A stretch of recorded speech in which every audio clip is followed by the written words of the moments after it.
My dirty little secret to get properties cheap. Guys, it's Rick Ginn here with Flip with Rick, and you know the drill. To receive the absolute best free information on wholesaling on the internet today, do me a favor, hit that subscribe button, smash that like button, and share this video with someone who wants to buy properties cheap. So, Rick, what's your big secret? It's not complicated. You have to keep this simple. You guys hear this all the time. The KISS method. Get the properties cheap. But Rick, how do I do it? Let me start off a story that will help set the foundation on how to buy properties for cheap. I have a dog. His name's Sebastian. When I first got the dog, and sometimes still to this day, so if you guys own a dog, you can probably relate, is I used to send him out back to do his business. So we had a really large yard, and dog would go out there. And I had this persistent problem is the dog would never come in when I called him. I said, come on in, Sebastian, let's go. It's time to come in. Never failed. He was a puppy. He wasn't going to come in. So what did I do? I would go out the screen door and I would chase him around. And I said, Sebastian, get over here, keep coming. And what I noticed is the harder I followed him, the more commands I gave him, and the more I chased him around the yard, I actually spent more time, more energy, and more effort trying to get him to come in. And what I discovered, and I probably should have got a dog trainer a long time ago, is I decided not to chase him anymore. So I actually did the takeaway on my dog. Well, Rick, how'd you do the takeaway? It was real simple. I said, Sebastian, I'm taking off. I shut the door and walked away. Within 20 seconds, maybe even 10 seconds, he was standing at the door begging to come in. That just re-solidified and re-anchored on how I get properties for cheap in wholesaling. The secret to getting them dirt cheap and doing this 19 years, guys, and this is factual, there's no spin here, is you have to stop chasing your sellers. It's awkward, it's strange, and it actually feels like you're going against the grain. But in the end, you're trying to get a deal together, and the harder you chase your seller, the less likely you're going to even get a good deal. I find in today's market, most people are chasing sellers so hard, they're just being order takers and, in my opinion, real estate agents. We are not real estate agents. Some of you are, I know, but the reality is you're wearing your wholesaling cap. You have to get the best deal possible. There's no point in getting a property under contract that's not going to make you any money or actually cost you money because you're going to give up your time. So what we need to do is stop chasing our sellers. Well, Rick, how do I do that? Real simple. Let's just walk through the steps so you don't chase your seller and you save yourself this painful mistake I made for probably the first 3 years of my career. So before you go into any deal with a seller, I always want you to think about a win-win situation. There's never a winner and a loser in a really good real estate deal. What, Rick? Say that again. There's never a winner and a loser in a real estate game. You have to have a win-win situation. If you go in with this mindset, you're going to do the right thing. And let me tell you, the biggest obstacle we have to come over in wholesaling is their perceived value for the property and the actual value of the property. Now, think about it. You've created this list. You've spent all this time putting it together. You've bought it, driving for dollars, or you have some sort of special list, and they've contacted you off this list. I don't know, mailer, cold call, whatever, SMS. You already know the probability of them having a problem with that property are probably pretty high. So they contact you. A lot of times they're just kind of giving you, hey, Rick, this is what I need. It's less the realtor fees and the closing costs. Now, we get a lot of that. But what you're going to do to get the property as cheap as possible is the first step you're always going to do is just build that amazing rapport. Connect with them. Man, when you connect with people, they just get you.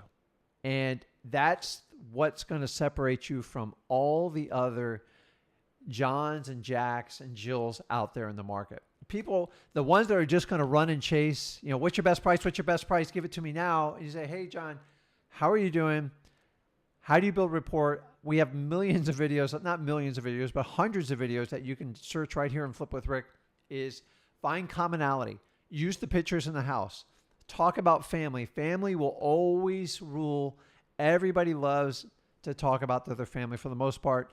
If not, find a sports team they connect with, a hobby they connect with, even a house they connect with. All personal homes have these clues around them. So once you build that amazing rapport, it's not a video on rapport, guys, is you need to have that amazing connection. Once you have that amazing rapport, that connection, you go into your qualifying questions and you're just asking a series of questions to re-solidify what their motivation is. So you've built rapport, you have a connection with them, you've verified the motivation. Maybe it's the house, maybe they have a financial situation, whatever it is. Guys, now it's time to get the deal done. And this is where so many people drop the ball. Rick, how do I get this property for cheap? What you need to do is take the pressure off the situation. I always felt really awkward making offers on my property. What you want to do is practice on your own on what offer you're going to make on the property. So if you're trying to buy a $200,000 property and you're trying to get it for maybe $110, just practice it. It's really not that hard. So many of you guys are so freaked out to give the offer. And let me tell you this is what I've learned in 19 years. If you feel awkward, embarrassed making the offer, you're making the right offer. This is how this business works. Because even if you make the wrong offer first, and by the way, I love to get a no on my first offer because I know I'm not overpaying for the property and I'm trying to find a win-win situation, is you can use the feedback, which we call data, and you can adjust your offer.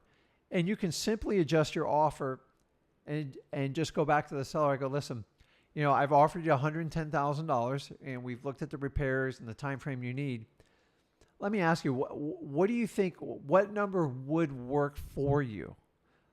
Like, you know, we've talked, we realize, you know, I think I'm the best buyer for your house, but I'm being honest with you. This is where I'm at. Kind of tell me what you're thinking and shut your mouth and just see what they say. It's that simple. Now, if that freaks you out at this point, it's no big deal. I will tell you the first probably 5 deals I did, I literally almost had like heart palpitations. And to be honest with you, I paid probably about $20,000 more for each one of those properties because I didn't know how to use this technique. So I'm going to teach you a technique right now, how to buy any property in a wholesale seller for cheap. You're going to have that rumbling in your stomach and feel nervous. It means you're doing the right thing. It means you're going against the grain of what society's doing. That's what we are, wholesalers. Now, keep in mind, we're creating a win-win situation.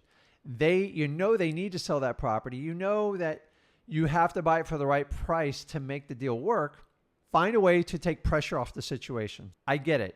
If you're doing your first deal or maybe you're in your second or third, it feels awkward. But if you overpay for that property, you won't feel awkward when you make the offer, but when you hit the contract, you're going to feel horrible for the next 30 days because you're probably not going to make this deal work and you're going to have to get out of the contract. And I enter every contract like I'm going full force. How do we do that? If you get it cheap enough, you can make any deal work. Cheap, low-priced properties work in any market.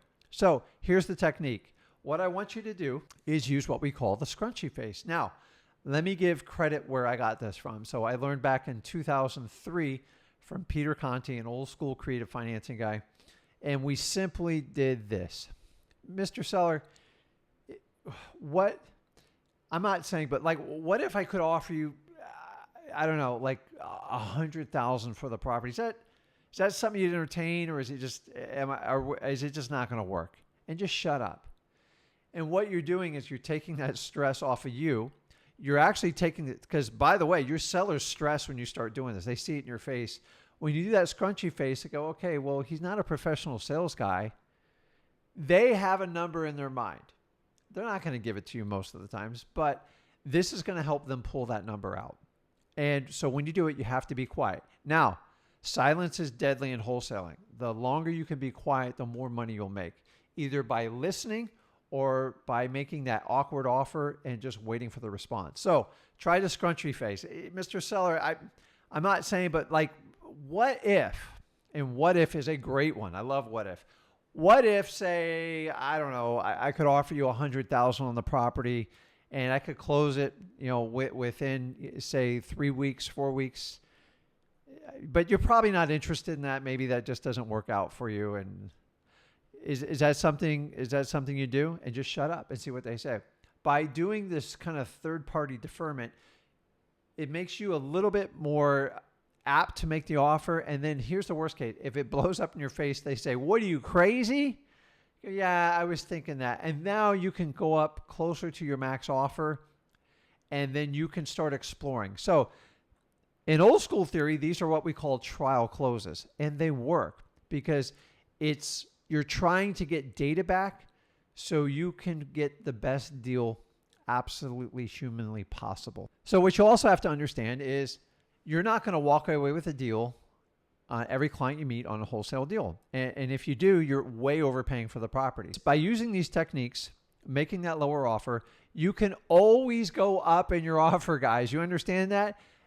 I tell you, one of the worst feelings, and I taught Zach this a long time ago, is when you make an offer and they say yes and they shake your hand right away, you just way overpaid for the property. I always want to find that bottom number and want to find a way that gives permission that the seller can actually tell me no and make them comfortable with it. Now, I get a lot of these properties for dirt cheap on the follow-up, and I know that.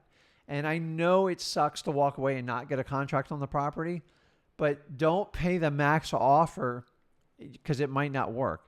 So a lot of times I'll get the property 2 or 3 days later, or sometimes 2 and 3 weeks later. I'm just going to keep on the follow-up. If I say I'm going to follow up in 3 days, I usually wait the 3 days. Don't sit there and pound them twice a day for 3 days. You're just going to piss off the seller. Build that amazing rapport, get that connection, get your qualifying questions, and just go to that third-party deferment, the what if we call scrunchy face, and you will get data back from your seller and allow you to buy the properties for dirt cheap. Guys, I know this sounds super simple, but you've all been there. If you haven't done it yet, you made an offer. If you made an offer and you made it really fast and you were close to your max offer and they said yes, you overpaid for the property. So then you're going to feel like crap for the next 30 days. Or you can feel slightly awkward, uncomfortable, have butterflies rumbling in your stomach. Use that scrunchy face what if technique I taught you, and it gives you permission to get an offer. The whole purpose is to give them an offer without getting kicked out of the house, and at least either get them to accept it, which is very rare, or at least have them give you feedback, which we call data, to find a price point that works. I don't care what you say. There's one thing I've learned after 19 years. Almost every seller has a bottom line price set in their head. So think about anything you sold. If you're going to sell, I don't know, say you were just going to sell a video game and you go, listen, the least I'd take for this game is 100. I'm going to put it out on the marketplace on Facebook for 200. Along comes a guy and says, what if I gave you 75? And you start doing that. Sometimes you make such a low offer, you get kicked out. Guys, this is the tool, the technique I use to get properties dirt cheap. I've taught Zach how to do it. We've taught all our acquisitions managers how to do it. The worst they're going to do is say no to you. That's it. And you always can go up in your offer. And remember, most of your deals come up in the follow-ups. So if you guys stop chasing your sellers and attacking them, you'll actually do better. You'll take stress off the situation. And I'm telling you, the harder you chase a seller, the worse it's going to get for you. Occasionally, you have to do the complete takeaway. Go, listen, just, call me when you're ready. I have other properties to look at. I've got to move on. So think about the dog again. Remember, shut the door, walk in, be respectful, polite. Hey, I had an amazing time with you. I can't do that number, but if you can get closer to my number, you know where I'm at. Or how about I call you in like a week and we'll find out from there. Now, it's up to you how you do your follow-up. There's not a video on follow-up. But if you keep calling that customer, stopping by their house every day, chasing them, they're going to think that you desperately need that house and you are going to pay the appropriate offer. I just did this on a commercial deal where I started the chase and I just stopped. And I said, listen, I'm out. I'm going to take my money and buy something else. It just doesn't make sense at this number. I made you an offer. If something changes, give me a call. 2 months later, they call me and now they're open to a creative solution because they thought they could use my offer and leverage it, and it didn't work out. What I learned was the less I chase people, the better I do. Let's face it, realtors chase people all day long, and that's part of our living. As a wholesaler, your job is to do the complete exact opposite. By not chasing your sellers, you will get properties dirt cheap, and it'll give you a ton of options. You're still creating a win-win situation. And guys, this works. So tell me, do you want to buy properties for dirt cheap? Do you use this technique? Do you not chase your sellers? Let me know in the comments below. If you want to continue to receive the best free wholesaling information on the internet today, tips like this on how to buy properties dirt cheap, hit that subscribe button, hit that like button, share this video with someone that you think would benefit from it. And this is Rick, and I'll see you guys in the next video. Thanks.